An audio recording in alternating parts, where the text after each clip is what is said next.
Então nós vamos abrir a palavra, como já aqui foi dito, a Bíblia, o livro por meio do qual Deus se revela, o livro pelo meio do qual Deus fala à humanidade. Não é um livro qualquer, é um livro inspirado por Deus. Ele usa homens para escrevê-lo, sim. Mas toda a Bíblia, 66 livros diferentes, escrita por diversos homens diferentes, em 3 línguas diferentes, aramaico, hebraico e grego. Ela tem uma mensagem só. Ela tinha tudo para ser uma manta de retalhos, tinha tudo para ser um livro com inconsistências, com incoerências, com erros, falível, mas não, ela é inerrante, ela é infalível e, acima de tudo, ela é suficiente para que nós saibamos como nos relacionar com Deus. Okay? Então nós vamos ler um dos livros da Bíblia. Nós temos estado a caminhar num dos livros da Bíblia, o livro de Neemias. Nós hoje já estamos no capítulo 8, começámos da última vez, hoje continuamos no capítulo 8.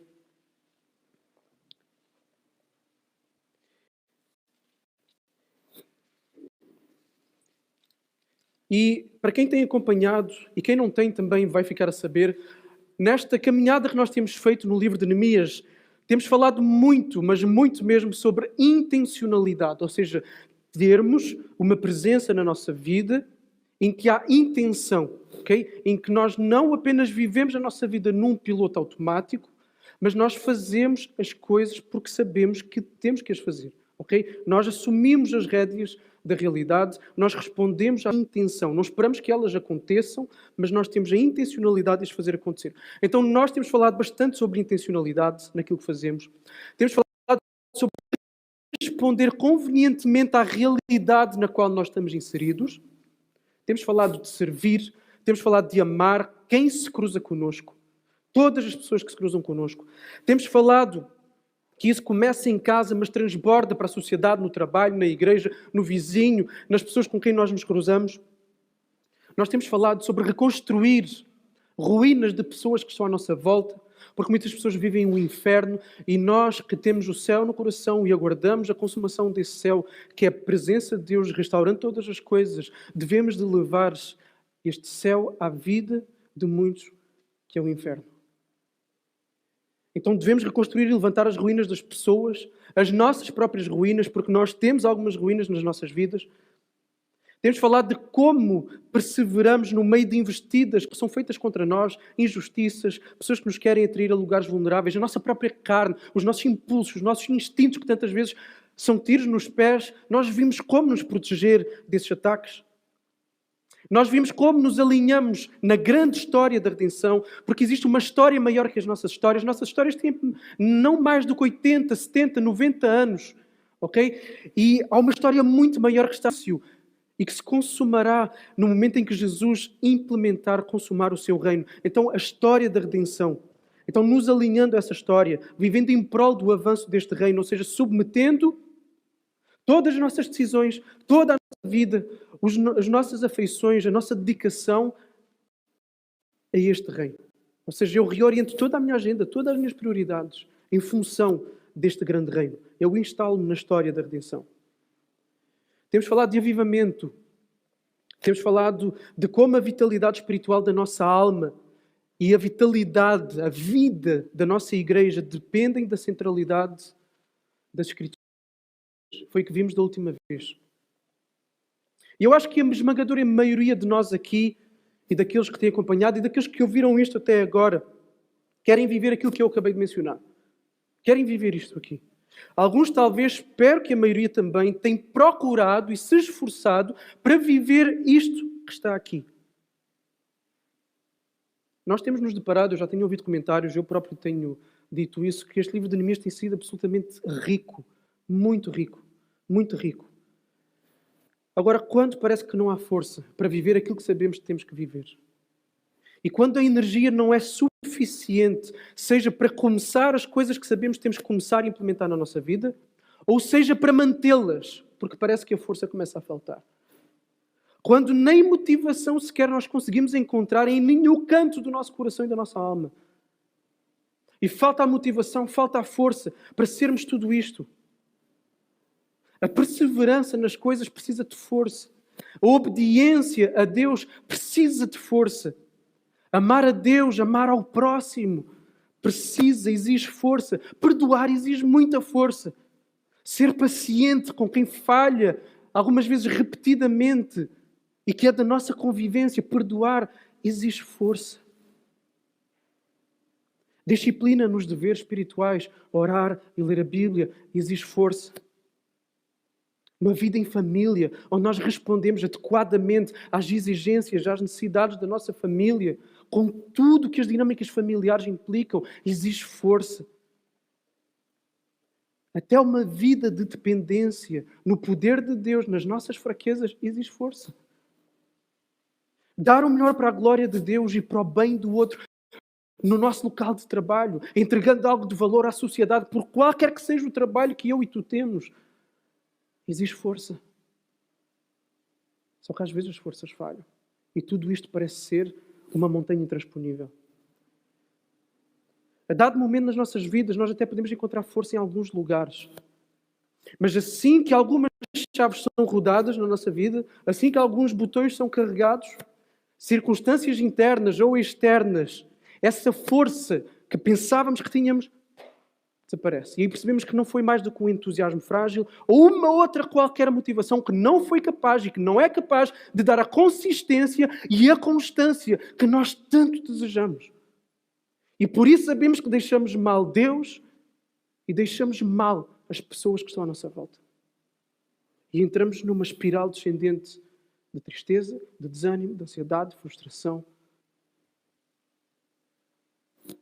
E por isso somos tantas vezes inconstantes, cheios de resoluções, mas de muita inconsistência. Vamos ver aquilo que nós precisamos para isto, para começarmos e para tu dares os passos que tu precisas na tua vida e não tejas encontrado força, e para manter a resposta saudável à tua realidade. Vamos ver uma força que não é frágil, acessível a toda a gente, que pode dar constância para as coisas que de facto importam na vida, que são as mais difíceis.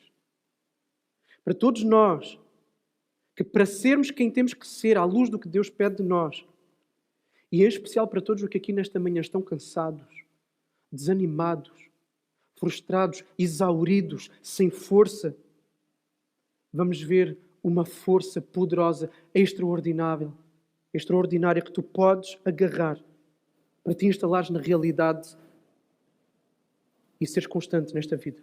Okay? Há um lugar de destino que nos dá essa força, um lugar para onde nós temos que ir que nos dá essa força, e há um lugar de passagem que é temporário, mas que é obrigatório para nós podermos chegar a esse destino onde encontramos essa força. Então, primeiro vamos falar desse lugar de passagem, a partir do nosso texto, obrigatório, mas de passagem, e depois o lugar de destino, que é a fonte dessa força poderosíssima para a tua vida. Okay? Então vamos lá, Neemias 8, versículo 9.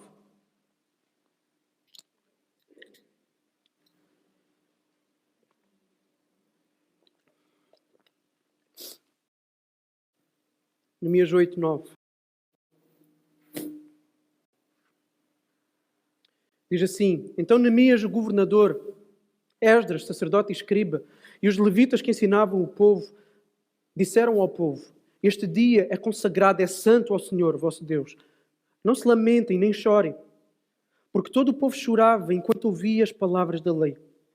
E ele lhes disse ainda: vão, comam e bebam do melhor que tiverem, e enviem algo àqueles que não têm preparado nada para si, porque este dia é consagrado ao nosso. Se entristeçam, porque a alegria do Senhor é a vossa força.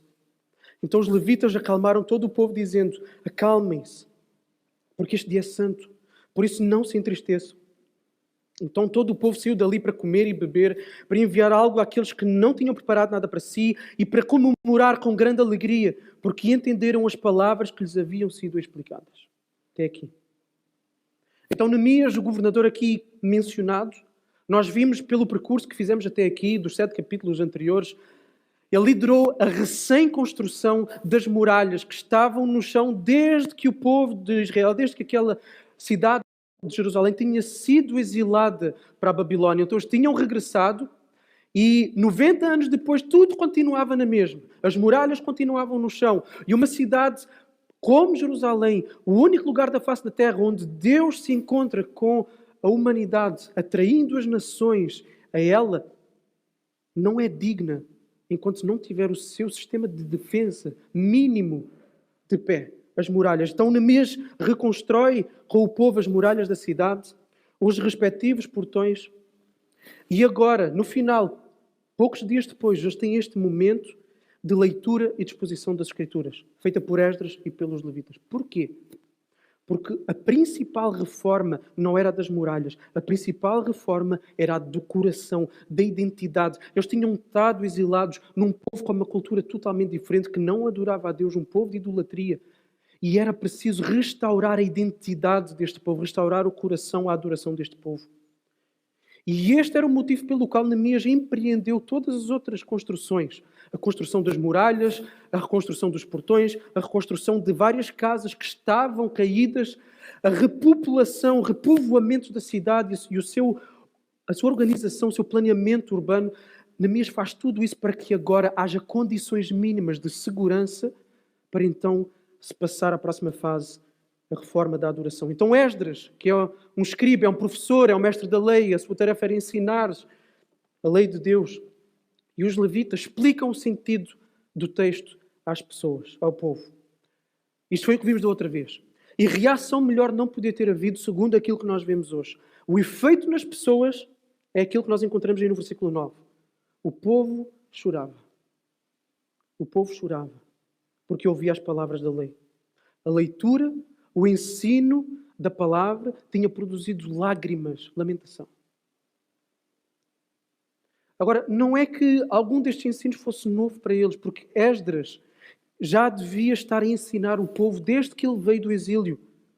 Só que desta vez a leitura e a forma da explicação da palavra de Deus veio de uma forma especial, usada pelo Espírito Santo para perfurar aqueles corações, para perfurar aquelas mentes, aquelas consciências. E levou a um arrependimento profundo e coletivo. Profundo e coletivo, com uma grande expressão emocional. Daí o texto diz que eles choram. Então os judeus perceberam de uma forma vívida, de uma forma intensa, o quanto a vida deles estava aquém daquilo que Deus pede. Pela pregação, a consciência de cada um foi perfurada, acordada. E os olhos não conseguiram conter as lágrimas. O que temos aqui é a característica de um avivamento. De um avivamento, um senso profundo e coletivo, simultâneo, de que merecem a justa punição de Deus, a ponto de lamentarem angustiantemente a sua condição. Agora, este choro, este lamento, no entanto, devia ser transformado em festa, transformado em celebração, ok? Deus, a palavra, não traz os chamados ao sofrimento, ao masoquismo, ok? Esse não é o ponto. Esse é um lugar de passagem. Então eles não deviam continuar a lamentar-se e a chorar, eles deviam ser catapultados para a festa, para a adoração. E encontramos essa exortação feita por 3 vezes aí no texto. Por Neemias, por Esdras e pelos levitas. O povo agora devia de ir para casa, devia de preparar a melhor comida, o vinho doce. Nestas festas que eles tinham religiosas, eles bebiam vinho doce. E o motivo das celebrações qual era? É dito por 3 vezes. Era um dia santo, era um dia consagrado a Deus. Porquê é que era um dia santo? Porque era o primeiro dia do 7º mês. O que é que isso significa? Isso significa que era o primeiro dia, era a festa das trombetas, em que trombetas tocariam, o povo se reuniria e aí começaria uma série de festas religiosas dos judeus. Em primeiro lugar, o dia da expiação queria ser celebrado 10 dias depois. O que é que era o dia da expiação? O dia da expiação era um dia que animais eram sacrificados, animais inocentes, simbolizando que alguém inocente tem que pagar por alguém que é culpado. Okay? E nesse dia, o dia da expiação, os pecados do povo, todos os pecados do povo eram declarados como perdoados. O dia da expiação. Nesse dia, havia 2 bodes sobre os quais se colocavam as mãos, como que mostrando a transferência da minha culpa para um animal inocente. E esse animal inocente então sofre as consequências que eu deveria ter sofrido. E depois um outro bode sobre o qual também se impõem as mãos, simbolizando essa transferência, que não é nada de místico, tá? É apenas um sinal, da mesma forma que tomar o realidade superior, isso que era feito com esse bode era um sinal de uma realidade superior. Depois o bode era levado e abandonado no deserto, levando para longe as iniquidades. E tudo isso, nós podemos perceber que tudo isso aponta para a realidade superior, que é Jesus. Ok? Jesus, Deus feito homem, que é morto no lugar de pecadores. Jesus inocente, que amou a Deus de forma perfeita e ao próximo de forma perfeita. Que morre por aqueles que não amam de forma perfeita e que por isso são declarados culpados. Vejam, Deus na sua justiça, Deus não é mau. Deus ao condenar, Deus não é mau. Na verdade, Deus é bom. E é pelo facto de não sermos bons que precisamos de ser afastados. É isso que um juiz faz no tribunal. É exatamente porque existe uma norma para que haja uma boa convivência social, para que a bondade seja promovida, para que o bem de cada um seja garantido, para que haja uma harmonia, que o juiz, amando essa bondade, essa harmonia, deve condenar aquele que fere e que viola essa harmonia para que isso não aconteça mais. E é isso que Deus assume diante de uma humanidade que é insensível para com Deus e é insensível para com o próximo, é insensível para com fidelidade, para com lealdade, para com a compaixão, para com a verdade, para com a justiça. E então por isso é preciso que alguém sofra essa punição, como que se nesse tribunal, como eu acabei de falar do juiz, chegasse alguém que dá uma fiança. E assim o criminoso pode sair em liberdade. O juiz passa a ser corrupto por ter libertado o criminoso? Não. Justiça foi cumprida na medida em que alguém sofre uma punição no lugar daquele que devia ser punido. E é isso que estes animais simbolizavam, apontando para aquilo que iria de facto acontecer e que seria a forma de a humanidade encontrar perdão. Jesus, o Cordeiro de Deus, que é morto e que é abandonado. Jesus é levado para fora de Jerusalém. Jesus é crucificado fora dos muros da cidade, tal como este bode que era levado para fora para morrer, abandonado. Jesus morre abandonado naquela cruz. Meu Deus, por que me desamparaste? Então temos este dia da expiação. Então, este dia santo, o primeiro dia do 7º mês, era a abertura para esta grande festa, o dia da declaração do perdão, o dia da afirmação da salvação. Mas também há uma outra festa que vem 5 dias depois do dia da expiação. A festa das tendas, a festa dos tabernáculos, em que era celebrado a provisão de Deus no meio do deserto, quando o povo foi libertado do Egito e teve que construir tendas. Então o que é que acontecia? Isto era uma festa de especial alegria para as crianças. Porque todas as pessoas saíam de casa durante essa festa, construíam tendas e passavam lá. As crianças adoravam. Até hoje as crianças adoram e pedem aos pais, não é? Para construir uma tenda, irem para o jardim, ou até mesmo dentro da sala e fazerem uma tenda e ficar lá. Ok? Então, esta era a festa das tendas, relembrando a provisão milagrosa, amorosa, bondosa, graciosa de Deus durante a peregrinação. Então eles deviam lembrar-se que foram peregrinos guardados e protegidos por Deus. Por isso não há como este primeiro dia do 7º mês não ser um dia de alegria, de festa, de celebração, porque traz à memória a salvação e da provisão divina. Mas esta festa devia ser feita comunitariamente. Isto é importante para o que vamos ver a seguir. Devia ser feita coletivamente, com a família, com boa comida, com boa bebida. Mas esta festa devia transbordar em generosidade para que aqueles que não tinham condições ou que não, por diversas razões, estivessem preparados, pudessem também participar desta festa e desta alegria, desta celebração. Por isso, ninguém devia permanecer no lugar de tristeza. Ninguém devia permanecer no lugar de lamentação. Porquê? Porque eles tinham a razão da alegria diante deles. E essa alegria era a sua força. A alegria do Senhor é a vossa força. Pela antecipação das festas, pela antecipação do significado dessas mesmas festas, ou seja, salvação e provisão, o choro devia ser apagado, a tristeza devia ser deixada.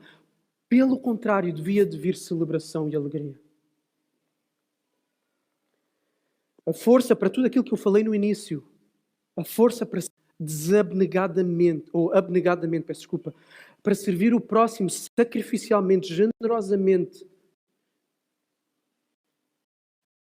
a força para o amor a Deus, a força para a perseverança nas dificuldades, na dor, a força para o crescimento nas virtudes e no fruto do Espírito, quando parece que há mais passos para trás do que para a frente, a força para a constância, a força para a consistência da nossa rotina saudável, em torno das coisas que de facto importam. A força, diz o texto, vem da alegria do Senhor. A alegria do Senhor é a vossa força.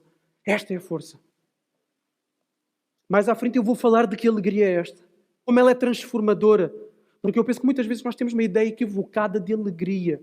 Como se fosse uma coisa histérica, entusiástica.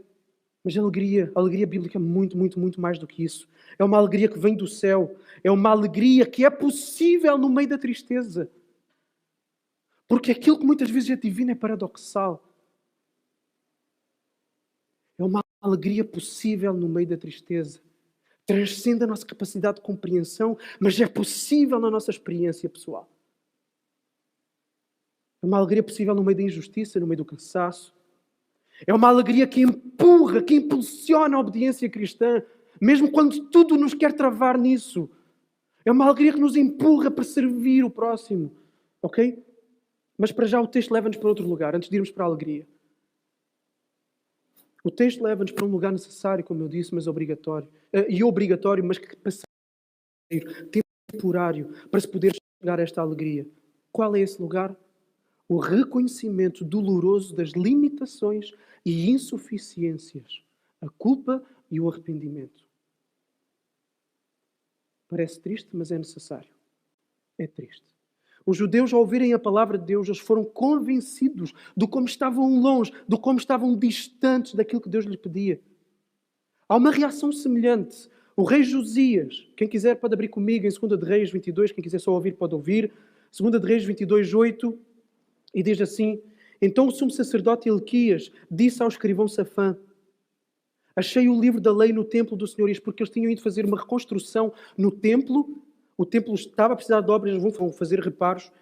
E eles encontram o livro da lei. E diz assim: e Hilquias entregou o livro a Safã e ele o leu. Depois disso, o escrivão Safã foi ao rei, o rei Josias, e lhe relatou: os teus servos contaram a prata que foi achada no templo e entregaram na mão dos mestres de obras que estão encarregados do templo do Senhor.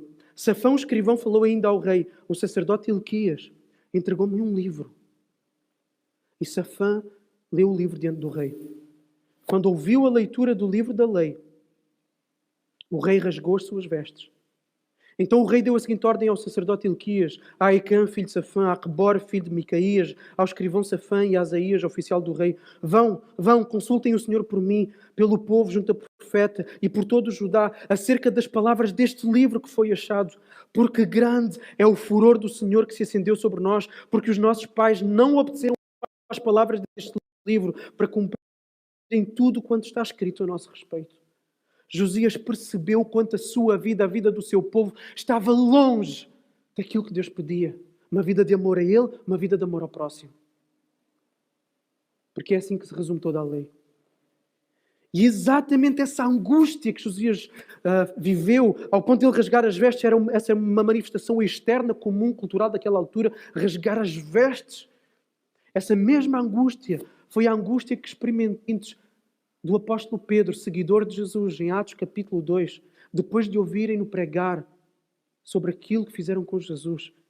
Eles disseram assim, o texto diz assim: ao ouvirem isso, eles ficaram com o coração compungido, que quer dizer perfurado, e perguntaram a Pedro e aos demais apóstolos: irmãos, o que faremos? Então o coração deles foi perfurado. Aquelas pessoas que ouviram Pedro, por meio da sua pregação, perceberam que eram culpadas. Quem não treme diante da palavra de Deus? Quem não fica humilhado e contrito não recebe a atenção de Deus. Não recebe a atenção de Deus. Isto é o que diz o profeta Isaías, 66:2.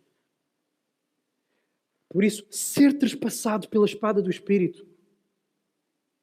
O texto diz lá em Hebreus que a palavra de Deus é como uma espada que tem dois gumes. Uma espada que tem dois gumes, ela é cortante. E a palavra de Deus, ela é penetrante no nosso coração. O que é que ela faz? Ela vem discernir os pensamentos, as intenções mais profundas do nosso ser. Ou seja, ela vem colocar a nu aquilo que de facto nós somos.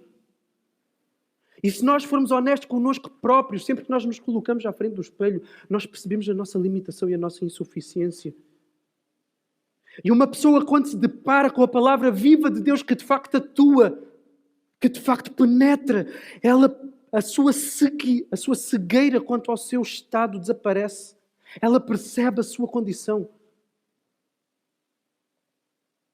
E ela percebe a salvação que há em Jesus. Mas antes de perceber a salvação que há em Jesus, existe um instante doloroso, que para alguns pode ser breves momentos, para outros pode ser semanas ou até meses. O instante da convicção do pecado. Okay? Da percepção da falta de amor a Deus e ao próximo e da justa condenação que deve vir sobre a pessoa. Porque aquilo que a palavra de Deus faz, ela coloca o pecador diante da beleza, diante da justiça, diante da bondade, diante da perfeição que há em Deus. E a pessoa então vai olhar para si mesma e vai perceber o quão distante, o quão longe ela está dessa perfeição, dessa beleza, dessa fidelidade, dessa verdade.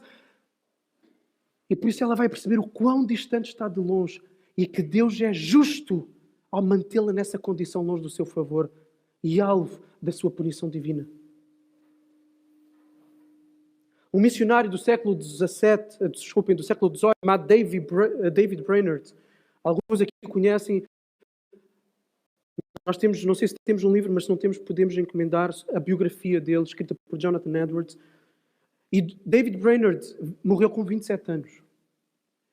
E ao lerem a biografia dele vão perceber que somos tão pequeninos ao lado daquilo que foi aquele homem.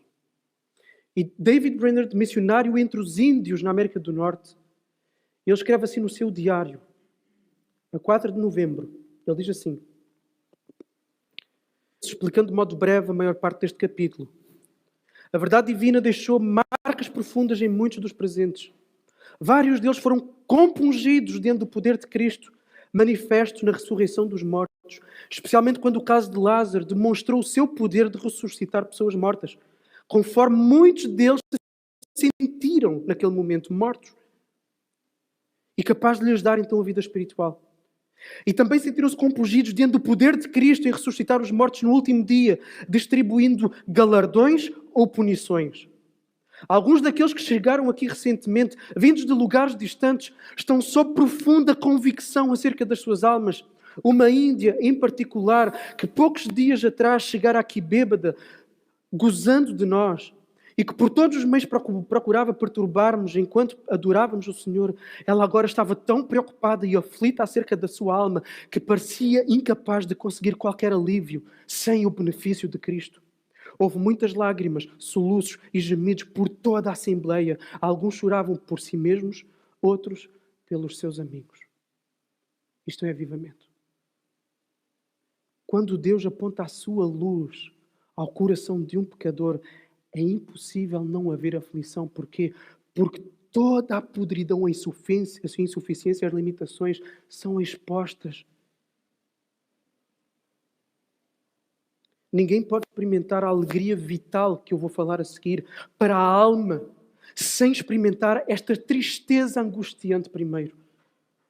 A alegria do Senhor que traz força nasce do solo amargo da culpa, do solo amargo do reconhecimento da falência total humana e nossa individual, das nossas limitações. Só vai correr para a salvação que Deus dá quem vê e quem sabe que precisa de salvação. Ninguém vai pedir salvação se não acha que está perdido. Por isso primeiro tem que haver esta percepção real, experimental, verdadeira da sua perdição. A salvação é doce. É a coisa mais doce que existe na face da terra. Mas porquê? Porque antes nós experimentamos o amargo daquilo que é viver uma vida longe de Deus e daquilo que é ser alvo e merecedor, absolutamente justo, da condenação eterna. Antes do alívio vem o terror de saber que merece a condenação eterna. Dessa convicção de pecado vem uma coisa a seguir. Nasce algo belo, necessário, obrigatório, o arrependimento. O arrependimento é o que é. Eu tenho esta percepção de quem eu tenho sido, de quem eu não tenho sido, do quanto eu dou tiros nos meus pés e firo as pessoas que estão à minha volta, do quão longe eu estou de Deus.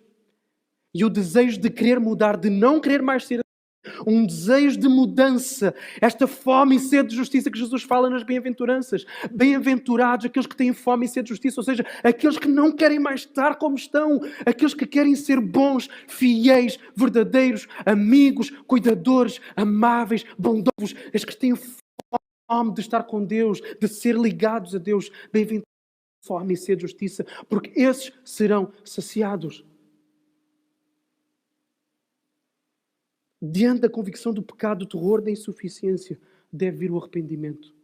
Este anseio, este clamor interno por mudança. Cristo, então, a partir desse momento, no meio da escuridão dessa alma, Ele aparece e Ele brilha com todo o fulgor, com toda a doçura, com toda a força, atraindo aquela pessoa sedenta, faminta, a um banquete de graça, a um banquete de perdão, a um banquete de paz, de reconciliação, a um banquete de vida, de alegria. A pessoa passa a saber, então, que confiando nesse banquete disponível, o facto de Jesus ter morrido no lugar dela, a pessoa passa a saber pelo testemunho do Espírito nela que ela deixa de ser inimiga e é adotada como filha pelos méritos de Jesus. Está a fazer feedback? Na caminhada cristã, o passar-se por lugares de convicção amarga, o passar-se por lugares de convicção amargos de pecado continua a acontecer.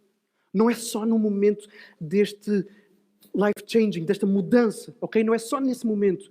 Continua a ser uma prática regular na vida do cristão, passar por lugares temporários e amargos. Porquê? Devido à velha natureza presente, os velhos impulsos que nos tentam afastar de Deus e levar para os lugares antigos. As cedências feitas à tentação. O cristão perceberá mais vezes do que gostaria que ainda peca, que se afasta da comunhão com Deus. Então, mais vezes ele terá convicção de pecados. Vai ficar triste, vai chorar, vai lamentar, vai sentir repulsa, vai sentir nojo. Mas depois, ao olhar para Jesus, vai sentir novamente o dulçor do perdão que existe continuamente e incondicionalmente em Deus, por meio de Jesus. E aí vem a alegria novamente. A tristeza, o acabrunhamento que o pecado e que a culpa trazem desaparece e vem uma força renovada para continuar a lutar, para continuar a crescer no amor a Deus, no amor ao próximo. E amanhã, será que estes lugares agonizantes de vergonha, de aperto da alma, de culpa, de tristeza, já foram e são periodicamente pisados por ti? Já foram lá atrás e são periodicamente pisados por ti? Uma coisa que mais dá tristeza a um pastor, a um pregador, num culto, é ver uma pessoa que vem há meses ou até há anos à igreja, ouve a palavra, canta a palavra, vê a palavra e a sua cara, as suas feições não demonstram nada, não demonstram nem deslumbramento e alegria e paz por causa do perdão, nem demonstram aflição por causa do terror de estarem longe de Deus. Indiferença. Não há cristão que seja indiferente. Impossível. Não há. Se nunca sentiste culpa, vergonha, se nunca veio sobre ti uma convicção de pecado, se nunca disseste a Deus, Deus, se tu me condenares, tu és justo no teu falar, é o que eu mereço. Então não há hipótese de algum dia ter sido tocado pelo Espírito de Deus. Não há hipótese. Porquê? Porque é isso que o Espírito de Deus faz. O que é que João diz? O Espírito Santo convence, mostra-nos, põe evidente à nossa frente do pecado, da justiça e do juízo. E isso deve produzir aflição na alma. Ele é este cirurgião que primeiro porta, fere para tirar o tumor, fere para curar. Tu podes dizer que nasceste numa família cristã e não te recordas de um momento marcante, de um ponto de viragem assim. Ainda assim, se tu és verdadeiramente filho de Deus, houve e tem havido momentos em que tu dizes sim ao pecado e que, face ao dizer sim ao pecado, tu vais sentir esta convicção e esta aflição na tua alma. Vais sentir tristeza, frustração, repugnância daquilo que fizeste contra Deus ou contra alguém. Porque se nós somos cristãos, nós já saímos a lançar, a semear as sementes do arrependimento em lágrimas e já retornamos com os feixes da salvação, cantando com cânticos de alegria. A minha oração é que este bisturi penetre a tua alma, não importando a dor que te causará, porque eu sei que é uma dor necessária. Então a minha oração é que tu recebas a convicção de como estás longe de Deus. É pesado, é duro, mas o reino de Deus é adquirido com violência, diz Jesus. Nós entramos no reino de Deus por violência. Ninguém entra no reino sem sofrer esta violência contra a alma. Esta é a maior violência que pode ser feita contra a alma de alguém. É perceber a sua insuficiência, o seu pecado de estar longe de Deus. E tu nunca vais entrar no reino se não sofreres esta violência. Eu quero e clamo para que o Senhor abra os teus olhos e te mostre que és muito, mas muito menos do que tu pensas que és e que és muito maior em pecado do que tu pensas que és. Que Ele te mostre a tua lepra. A lepra da tua alma, o cancro do teu espírito. E eu não estou a ser mau. De certeza que nenhum médico diz ao seu paciente com alegria: olha, o senhor tem cancro. Tem que fazer tratamento. Mas ai do médico, se tiver um diagnóstico assim, ficar calado diante do paciente. Ai do pregador, que sabendo do cancro das almas, não falar da cura para a mesma. Por isso eu oro para que em seguida Ele te mostre Cristo e a salvação. Jesus e a salvação que Ele dá a todos que têm esta convicção, que desejam do fundo do coração serem diferentes daquilo que são. Se Cristo ainda não é tudo para ti, se Jesus não é tudo, o amor profundo, o amor do teu amor, a alma da tua alma, o centro do teu centro, o eixo da tua vida. Se Jesus ainda não é mais doce para ti do que as coisas desta vida e deste mundo, é porque a amargura da tua perdição ainda não foi provada. Ainda não provaste a amargura da tua perdição. Pede a Deus que abra os teus olhos. Pede a Deus que abra os teus olhos. Pede-lhe que Ele te convença do teu pecado. E já ouvi esta frase mais que uma vez, de diferentes pessoas, dizerem: eu sei tudo, eu sei que eu sou pecador, mas eu não sinto. Meu coração é de pedra. No caso, pede a Deus. Deus, mostra-me o terror do meu pecado. Que eu experimente, que eu sinta. Essa é uma ação graciosa de Deus. Sabem porquê? Porque isso significa que o coração já foi regenerado. A pessoa já nasceu de novo. E ela passa a sentir o quão longe ela está de Deus. E ela tem sido regenerada. Ela então deseja uma justiça que não tem. E ela se lança em fé para Jesus. Por isso é que é uma ação soberana de Deus a salvação de alguém. Então, se este é o teu estado, se tu sentes indiferença, apesar de saberes intelectualmente a lógica da salvação, tudo, mas não sentes, não experimentas, pede a Deus, dá-me isso, as semanas que forem precisas, os meses que forem necessários. Quando a convicção assim pesar, quando a culpa te esmagar, então corre para Jesus. Ele está de braços abertos, Ele morreu de braços abertos para te abraçar por meio do seu sangue. Por meio da vida que Ele verteu, bebe da graça que vem de Jesus. Vai a Jesus, Ele levou todo esse peso, toda a culpa. Só o Deus eterno, porque Jesus é Deus, poderia pagar uma dívida eterna que tu nunca vais conseguir pagar. Por isso é que existe o inferno. O inferno é eterno. Porque a dívida é feita contra um Deus que é eterno. E por isso nós nunca conseguiríamos pagar as nossas dívidas. Só Jesus, que é eterno, podia pagar uma dívida eterna. Por isso não é por coisas boas que tu fazes que vais conseguir o favor de Deus. Porque as coisas que tu fazes são limitadas. São desta vida. Nós que já somos dele, nós que já experimentamos e sabemos o quão Cristo é doce, vamos orar como o salmista, pedindo que Deus nos sonde e nos mostre os caminhos errantes em nós. as motivações desleais, a frieza no amor, os pecados que ignoramos, as nossas omissões. Porque pecado não é só as coisas más que fazemos, é também as coisas boas que deixamos fazer para melhorar a vida de quem está à nossa volta. E quantas vezes o conforto e a preguiça, e a amargura e a vingança nos travam desses movimentos da alma e do corpo em direção a quem precisa de nós. Peçamos a Deus que havendo pecados conscientes, guardados. Quantas vezes nós não temos pecados guardados? Sabemos, eu estou a viver mal, eu tenho isto na minha vida que está mal, e eu não mudo. Pedimos a Deus que Ele nos dê vergonha, que Ele nos dê tristeza, que Ele nos faça sentir uma culpa esmagadora, curativa. Para então olharmos para Jesus. Quero trazer algo importante ainda aqui neste ponto. Sobre a culpa. Então, a culpa saudável pode ser esta catapulta para a doçura do perdão em Jesus. Da mesma forma que uma culpa entre duas pessoas que se relacionam e em que há um ferimento na relação, ela é importante para catapultar aquela relação para a reharmonização, para que haja um pedido de perdão, o perdão concedido e a harmonia restaurada. Ok? Então, a culpa pode ser saudável se ela catapultar para a experiência do perdão. Mas, por outro lado, a culpa também pode ser uma areia movediça. Que nos faz mergulhar aonde? Na autocomiseração.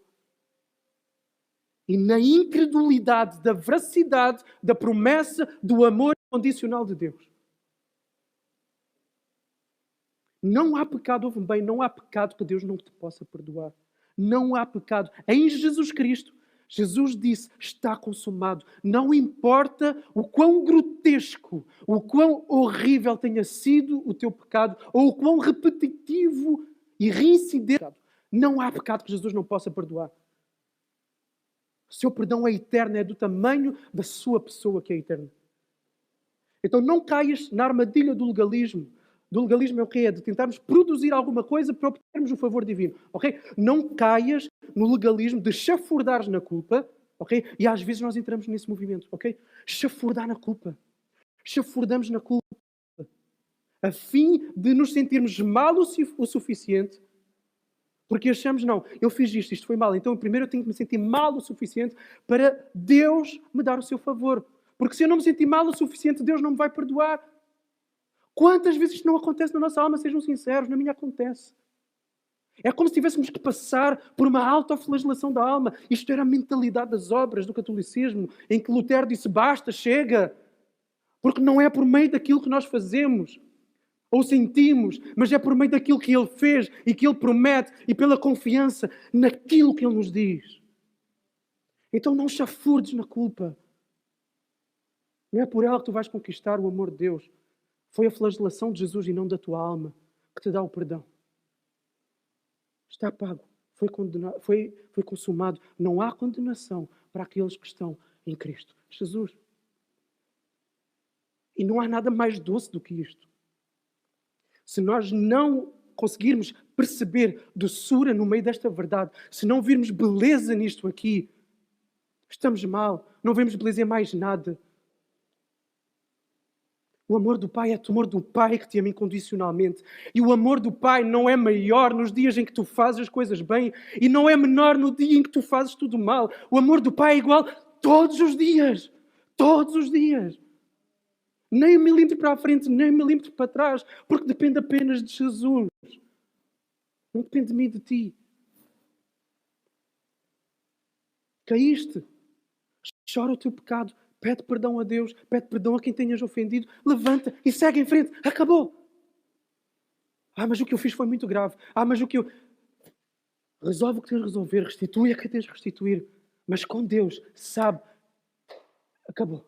Caiu, levanta. Este é o Evangelho. Esta é boa notícia. A culpa é lugar de passagem, não é lugar de morada. Se a culpa for lugar de morada, como muitas vezes é para alguns de nós, ela vai te destruir. Ela vai tirar a tua vitalidade, a tua força. Conhecem alguma pessoa que esteja esmagada pela culpa, que tenha vitalidade para estar alegre e doar-se em generosidade, em amor, em compaixão, em verdade aos outros? Não alimentes pensamentos ruminantes que só perpetuam esse estado, essa condição. Sai desse lugar agora, sai desse lugar de culpa hoje. Se precisas de ajuda, vem falar comigo. Pode ser uma culpa real? Pode. Vamos tratar disso. Pode ser uma culpa falsa? Também pode e muitas vezes é uma culpa falsa. Vamos, por causa de pensamentos ruminantes, desequilibrados, fora da realidade, que precisam de ser reajustados. Vem falar comigo. A culpa mata. Mata a vida, mata a vitalidade, mata a força de uma pessoa. Além disso, a culpa como lugar de passagem, o reconhecimento das limitações, o reconhecimento das fraquezas, da insuficiência, tanto as nossas pessoais como da condição humana em geral, tira-nos de um outro lugar importante. E é por isso que ela é tão necessária. Tira-nos da ilusão de acharmos que somos alguma coisa. Tira-nos do orgulho, tira-nos da vaidade, tira-nos da autossuficiência. E quando somos autossuficientes e achamos que somos mais do que somos, as pessoas tornam-se objetos para nós nos utilizarmos dela e obstáculos quando elas não permitem que alcançamos aquilo que nós gostaríamos. Então, uma pessoa que tem esta ilusão acerca de si própria nunca vai buscar sequer a Deus e não vai servir o próximo. A culpa tira-nos da ilusão fantasiosa e coloca-nos os nossos pés na realidade, tal como ela é. E isso mata logo toda e qualquer possibilidade de vitimismo, ok? De coitadismo. Quantas vezes é que nós não caímos na lenga-lenga do vitimismo e do coitadismo? Ah, mas eu sou assim. Ah, mas eu estou fraco. Ah, mas não sei o quê. E sofremos alguma coisa de alguém, entramos em vitimismos. Sempre arranjamos desculpas para as nossas falhas, racionalizações. Não. Passar pela culpa é admitir, eu sou assim, ponto final. Eu vou viver com isso. Vou tentar mudar, mas eu sei que é isto, ok? Então eu não vou ficar a chorar em leite derramado e também não vou ficar a arranjar racionalizações e desculpas para as minhas falhas. Vou assumir a realidade. Vou reconhecermos quem de facto somos. É a humildade necessária que nos encaminhará para a alegria. Porque neste lugar de autossuficiência, de não reconhecimento de culpa, não é possível viver alegria. Vejam, quanto mais iludidos nas expectativas que temos acerca de nós, acerca de qualquer coisa que nós queremos, mais sofreremos quedas das nossas nuvens de algodão doce. Percebermos quem somos, nomeadamente quem não somos, nomeadamente percebermos que não somos o centro do universo, que ninguém nos deve nada, é libertador. É libertador. Percebermos que estamos aqui só por pura graça, por mais nada a não ser graça, que tudo o que temos é mais do que merecemos. Isto é libertador, isto abre-nos para a realidade. Isso permite um ajuste saudável com o mundo que nós estamos a viver. Vamos responder com amor, não centrados em nós. E esse é o problema. É que enquanto não sentimos culpa e o reconhecimento da nossa falência e limitação, nós vivemos centrados em nós. Nós só vamos sair da autorreferência quando nos depararmos com a realidade de quem nós somos de facto. E saindo da autorreferência, nós vamos fazer este movimento em direção a quem está à nossa volta. Vamos responder com amor. Outra coisa, vamos ser capazes de cobrir uma multidão de pecados. Vamos ser capazes de cobrir uma multidão de pecados. É o que Pedro pede de nós. Todos nós temos falhas. Nós só vamos ser livres para amar os outros nas suas falhas quando percebemos que nós temos falhas também. Caso contrário, olharemos os outros de alto a baixo e não seremos capazes de fazer este movimento em direção do outro. Ok, vamos avançar. O povo judeu deveria então trocar esta tristeza pela alegria. A tristeza era um lugar de passagem. Eles tinham diante deles dias especiais que apontavam para uma realidade deliciosa, saborosa para a alma, cheia de significado. Relembrava a esperança daquilo que lhes tinha sido dado. Deus expia os pecados, o dia da expiação, e Deus provê, Deus dá o que precisamos. A festa das tendas ou dos tabernáculos.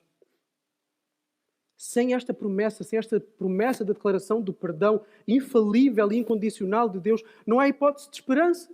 Face à culpa, face ao reconhecimento das limitações, não há esperança. Por muito que se tente abafar a culpa com coisas desta vida, às vezes as pessoas fazem isso. Tentam abafar a culpa procurando experiências que levam a sua alma a sentir determinadas coisas para que não sintam o peso da culpa. Mas isso não é forte o suficiente para eliminar a culpa. Apenas a força da ressurreição de Jesus, que matou o pecado e a morte, é forte o suficiente para levantar a culpa. E da mesma forma que os judeus foram chamados a se alegrarem 3 vezes pelo facto de ser um dia santo, separado para Deus, que os colocava diante destas verdades de Deus, quanto à aliança que foi feita com eles como povo de Deus, e igualmente o cristão é chamado a abandonar a tristeza diante da promessa de que ele agora, o cristão, é parte do povo de Deus, totalmente perdoado e alvo de todos os cuidados da provisão, de tudo aquilo que Deus lhe vai dar. Okay? O próprio Paulo exorta de forma bem enfática o cristão e diz: alegrai-vos sempre no Senhor. E outra vez digo, alegrai-vos. Ok, a alegria não pode ser um estado emocional apenas. Caso contrário, não seria mandamento. Ok? A alegria tem que ser uma decisão. Porque senão, porque eu posso obedecer ou posso não obedecer. Então Paulo exige aqui, não é algo facultativo, não é algo opcional, é algo necessário, obrigatório. Porquê? Porque é vital para o bom funcionamento do cristão. Alegrem-se. Esta é a força vital que vocês precisam. É da alegria. Alegria é força. Tá? Alegria é uma força poderosíssima para os movimentos necessários de resposta àquilo que importa na vida. A alegria é necessária para amar a Deus. Quem é que triste, frustrado, cansado, ama a Deus? Não, a alegria aponta para Deus e para amar o próximo. Uma pessoa que tem esta alegria é uma pessoa livre. Livre para amar e servir. E quanto mais amar e servir, o que é que ela mais vai sentir? Alegria. É um ciclo crescente. É uma avalanche de alegria. Cumprir o dever. Os vários deveres espirituais da casa, do trabalho, enfim, social, o que for. Cumprir o dever, defender causas, exercer um ministério, cuidar de outros, manter um casamento, tarefa difícil, impossível na verdade, sem Deus. Ser excelente no trabalho, o cumprimento dos deveres cristãos, como ler a Bíblia, orar, tudo isso pode ser levado avante por muitas forças. Ok? Tudo isso pode ser levado avante por muitas forças. Como a autogratificação. Quantas vezes não vamos ler a Bíblia só a pensar em nós? Ok? Daquilo que eu vou receber. A autogratificação. Ou nos relacionamos com os outros, tendo em vista aquilo que eu posso ganhar. E a autogratificação é uma força poderosíssima, tá? Nas pessoas. Mas ela é temporária, ela desaparece e ela não nos leva avante quando é necessário ir avante. Okay? A amargura é uma força poderosa, mas ela tem os dias contados. O desejo de alívio, querer provar alguma coisa, a vingança, tudo motivações que em dados momentos podem catapultar o esforço de alguém, mas tem data de validade. Está sujeito a quê? A circunstâncias. Basta a circunstância mudar, basta certas chaves serem rodadas, acabou, a força vai, já era. E sendo que algumas delas, como a amargura, por exemplo, embora possa levar a ações, ela vai produzir maus efeitos nas pessoas que estão à volta. E definitivamente, nenhuma destas dá a glória a Deus que devia dar. Há uma força maior, há uma força mais estável, há uma força que é capaz de estar presente mesmo no meio da dor e da tristeza. Porque tem raízes mais profundas. E essa força, com o tempo, exatamente, enxuta a dor e a tristeza. Essa força é a alegria. Não a histeria, ok? Não a histeria momentânea. Não a excitação ou o entusiasmo passageiro. Mas o quê? O que é esta alegria? Esta alegria podia ser traduzida de outra forma, outra palavra. Um contentamento. Contentamento. Um contentamento sereno. Um contentamento com raízes profundas. Capaz de manter um sorriso mesmo com lágrimas a escorrer nos olhos. Um chão firme que permite dar passos consistentes e firmes no cumprimento daquilo que somos chamados a ser e fazer. Esta é a força da alegria. Onde começa esta alegria? Como é que ela é plantada e regada na alma? Então vamos ver 5 formas rápidas. Primeiro, ela começa na consciência do amor do Pai Celestial por nós.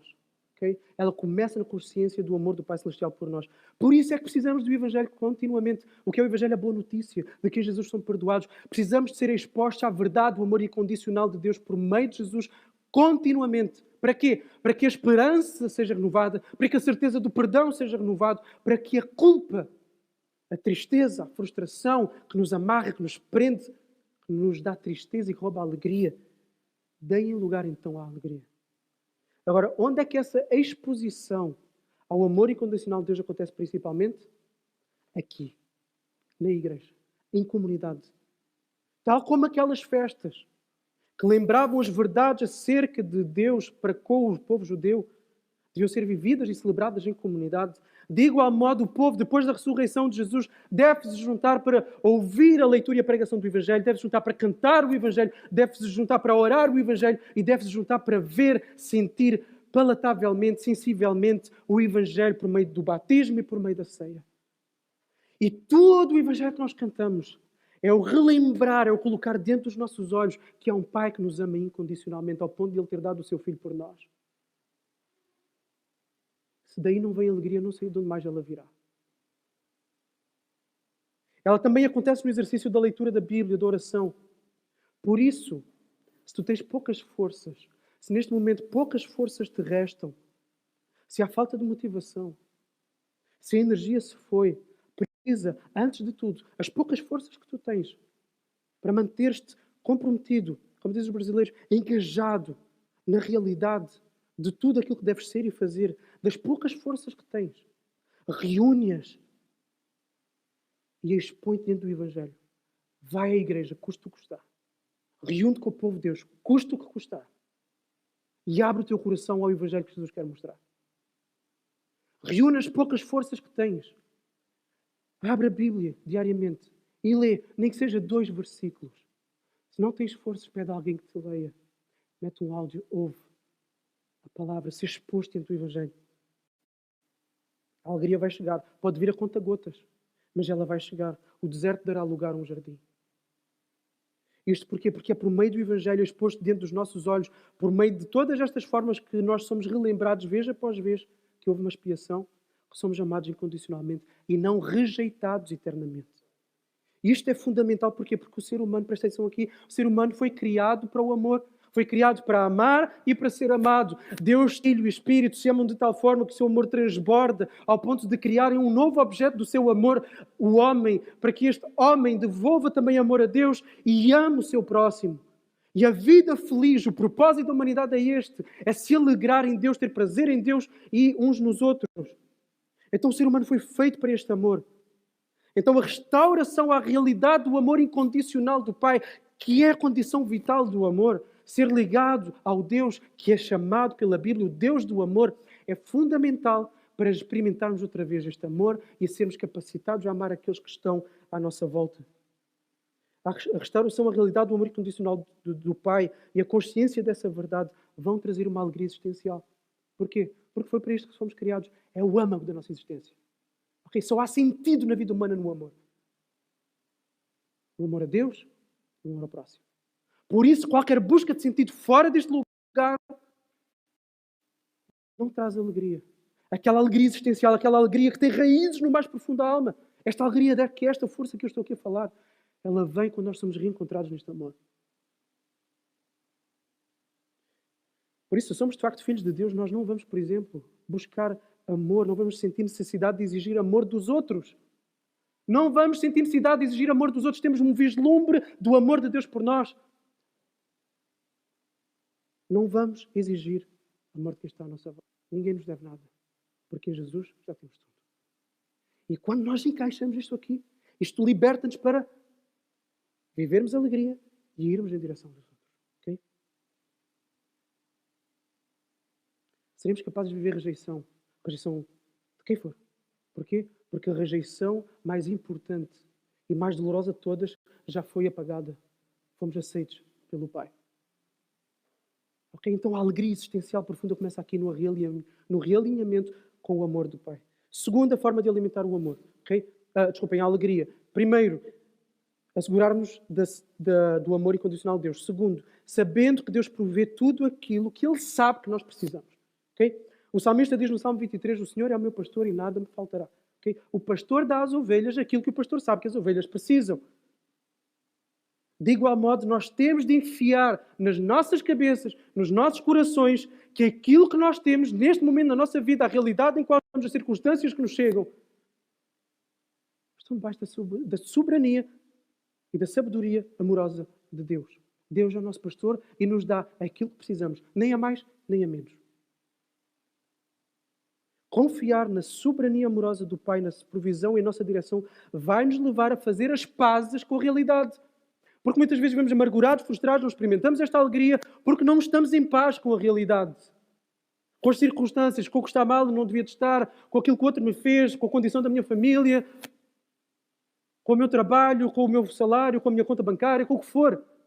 A partir do momento em que encaixamos a soberania e a sabedoria amorosa de Deus derramada em nossa direção por meio de todas as circunstâncias que cooperam para o meu bem, eu faço as pazes com o meio em que eu estou. E quando fazemos as pazes com o meio em que nós estamos, somos livres, somos alegres.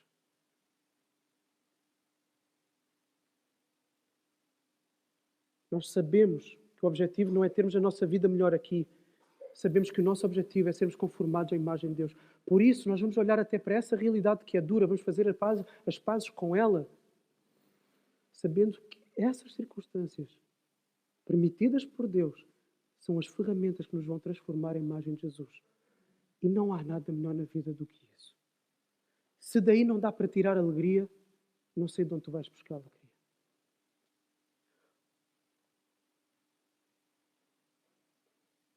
O que vai acontecer também é que o pecado vai perder a força.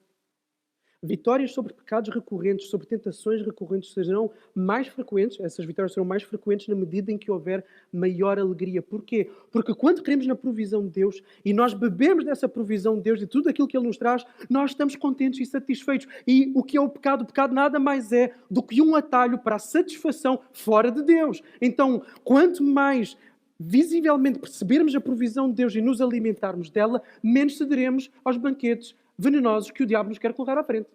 Como foi muito bem lido esta manhã e nós não combinámos em relação a Jesus e às tentações. Problemas de saúde podem vir, como eu disse, a conta bancária pode ficar vazia, injustiças podem se abater sobre nós. Ver a dor de quem nós amamos. Sabemos que em tudo Deus tem um propósito, nós não vamos ficar paralisados. Vamos ficar livres, serenos, alegres, porque temos uma força a fim de respondermos como? Em sabedoria. Vejam, a realidade exige força.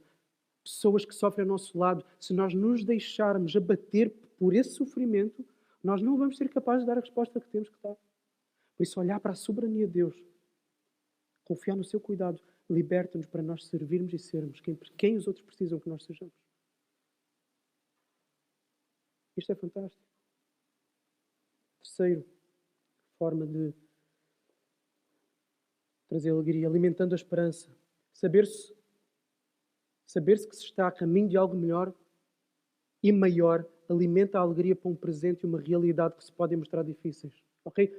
A dureza e a duração de uma viagem difícil é aliviada na medida em que nós sabemos que o lugar para onde nós vamos é desejável. Okay?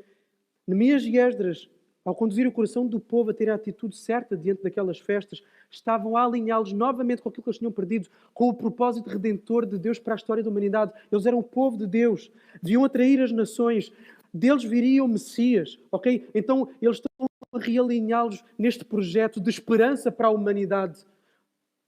Nós sabemos que Jesus vai voltar um dia, nós sabemos que Jesus vai consumar o reino nesta terra e que tudo aquilo que Ele faz deste lado da existência é a preparação para esse dia, tudo aquilo que Ele faz. E isso alimenta em nós a esperança das coisas boas e necessárias que Jesus fará. E o que é que esta esperança, daquilo que sabemos como vai ser, nos faz? A esperança faz-nos sonhar, a esperança faz-nos projetar, a esperança faz-nos desejar o melhor, faz-nos desejar o reino e os seus efeitos transformadores, salvadores e redentores de pessoas e de famílias à nossa volta. Quem tem a esperança em algo assim não tem como não sentir alegria, porque não há nada melhor do que esperar aquilo que Jesus nos promete. É o que toda a gente quer, um mundo sem mais dor, sem mais sofrimento, sem mais pecado. E Deus vai dando essas amostras a pessoas por nosso meio. Por isso sonhamos em trazer alívio e capacidade de realidade a crianças que são sinalizadas nas escolas públicas, por meio da Crescer com Amigos, que vamos iniciar este ano. Sonhamos em trazer o melhor para aquelas pessoas. Porque isso é a antecipação do reino de Deus na terra. E outras coisas mais eu podia falar. Precisamos sonhar para sentir alegria. Mas só vamos sonhar se olharmos para aquilo que Jesus vai fazer e para aquilo que Ele já está a fazer. Quem não tem essa esperança perde a alegria. Vive para o antes. Quem não tem esta esperança do futuro vive para o aqui e o agora. E aquilo agora, umas vezes é bom, outras vezes é mau. Mal de nós. Quarto, como alimentar alegria. Vivendo em comunidade. A alegria dos judeus era para se refletir numa mesa cheia de pessoas que celebram as promessas de Deus. Okay? Quando Pedro pregou em Atos 2, que eu li há pouco, e aquelas pessoas se arrependeram, logo a seguir à descrição do início e da vivência dinâmica da vida da igreja, como é que era?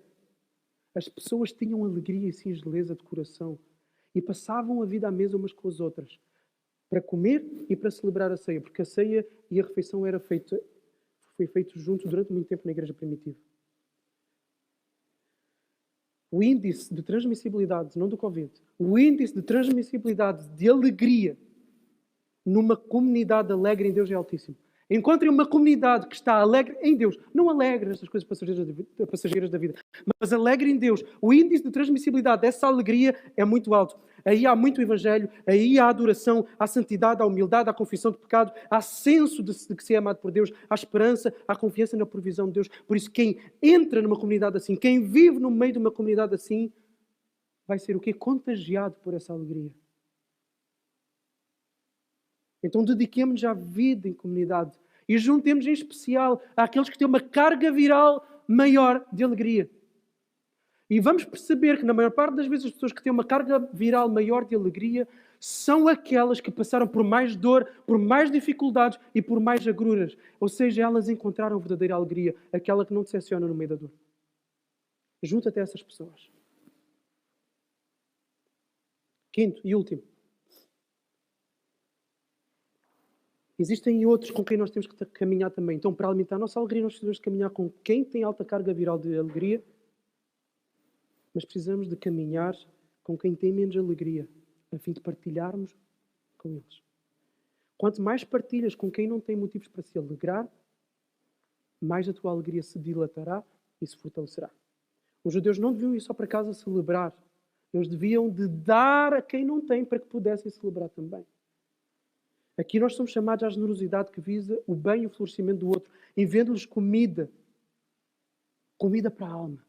Comida para matar a fome da dor, do sofrimento, da injustiça, das suas falências. Levantarmos quem está caído, sermos pacientes, perdoadores com quem tropeça, ainda que essas quedas aconteçam muitas vezes. Somos chamados a servir sacrificialmente, sem reclamar, com abnegação, visando trazer a alegria dessas pessoas. E na alegria do outro encontraremos o fortalecimento da nossa alegria. Porque foi isto que nós fomos feitos para ser. Fomos feitos para amar. E nós amamos na medida em que trabalhamos pela alegria do outro. Pelo florescimento do outro. Pelo bem do outro. Agora, podem perguntar-se daquilo que eu falei no início. Mas às vezes faltam as forças para nós servirmos. E a alegria que é essa força para nós irmos em direção ao outro. Então, como é que nós vamos em direção ao outro se nos faltam essas forças? Como é que nós vamos adquirir alegria desse movimento em direção ao outro? Por isso é que há 4 pontos antes deste. Por isso é que o primeiro ponto é tu te assegurares do amor incondicional de Deus por ti. Mas ao mesmo tempo, nas poucas forças que tens, arrasta-te pelo chão, ok? Arrasta-te contra a tua vontade, contra as tuas emoções, arrasta-te pelo chão para te dedicares a quem está à tua volta abnegadamente, pensando na alegria do outro. Porque a partir do momento em que tu fizeres, vais ver uma alegria poderosa, fortíssima, vai brotar no teu coração. E quem experimentou isto sabe. Por isso é que uma pessoa depressiva normalmente se isola e aquilo que nós temos que ajudar essas pessoas a fazer é trazê-las de volta para esse movimento de amor em direção aos outros. E vai-lhes dar alegria. E vai tirá-los desse lugar de depressão. Claro que há mais fatores, mas este é fundamental. O isolamento mata a alegria. Por isso é que Jesus criou a igreja. Se a alegria é esta força vital para tudo, precisamos estar uns com os outros para ser renovados na alegria. Não só dentro do Evangelho, mas uns com os outros.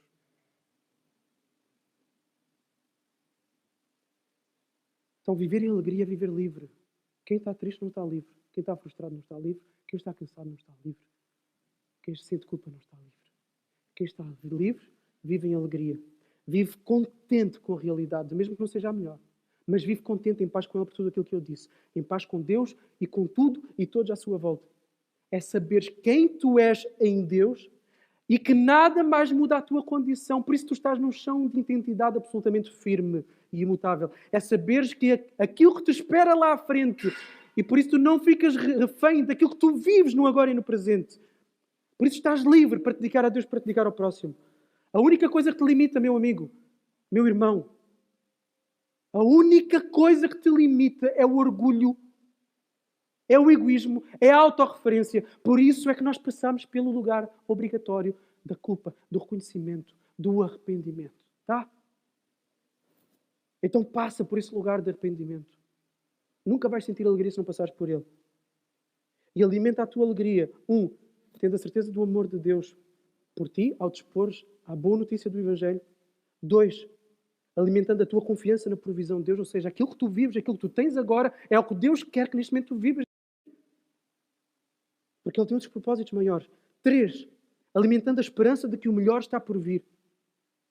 Alimentando o sonho do melhor para os outros que estão à tua volta. E o melhor que está por vir é este reino, ok?